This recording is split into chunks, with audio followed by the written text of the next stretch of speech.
We've got some really cool tech talk today. It is all about robots. They're being created and used right here in East Tennessee. I got to hang out with some of the researchers bringing them to life. Welcome home, robots. That is exciting. Yeah. We've been waiting for you. This lab will probably facilitate getting fusion to the next level. This building has been around since the 1960s. Every 5 to 6 years, every equipment that you see up here will be gone and a new one will come in. The work that has gone on inside has advanced time and time again. This is around 1999 is when this was built. Dr. Venu Varma has seen a lot since starting at Oak Ridge National Lab in 1996. Now he's preparing for the newest members of the team. The work cell that we are developing for EM will be basically situated right over the plugs. They'll be tested and teams will have a chance to get comfortable playing this real-life, high-stakes video game. This robotic arm has what its creators call the digital twin. That's the human counterpart controlling its movements. Our job is to prove that they're safe, that they can work with us, that they can help advance our causes, they can help clean up Oak Ridge.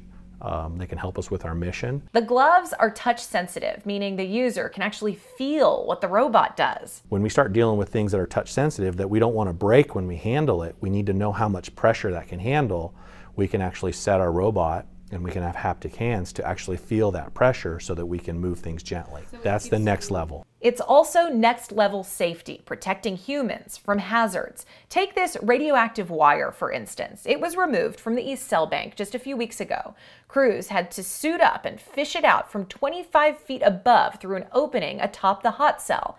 It took them months just to plan for the big day. Well, the robot, it doesn't come out. Once you put it in, it stays in. So you can go from one task to the next task to the next task. They go where we can't. But hot cell, the windows are all grayed out brown because of radiation. So there is no way to look through the window and perform this operation. Pieces from other labs across the country are set to arrive by the end of the year. A national team effort being constructed in Oak Ridge. If you put the work cell up here and remove the plug, we have got 30 foot down, so we could simulate what we will encounter. But when you think about it, robots are already here. They've been here. The cars that we drive, right? I mean, everybody's, Tesla's a big thing. It's really just a robot. That's what we're driving around. It's paying attention and you're still in control. You're still using it. It's a tool, but it has features that maybe help you or assist you in your project. That's,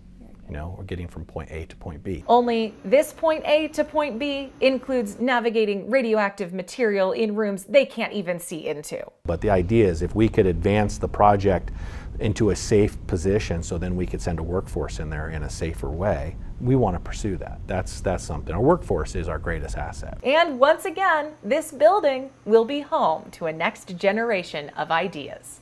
Yeah, that is what keeps me going.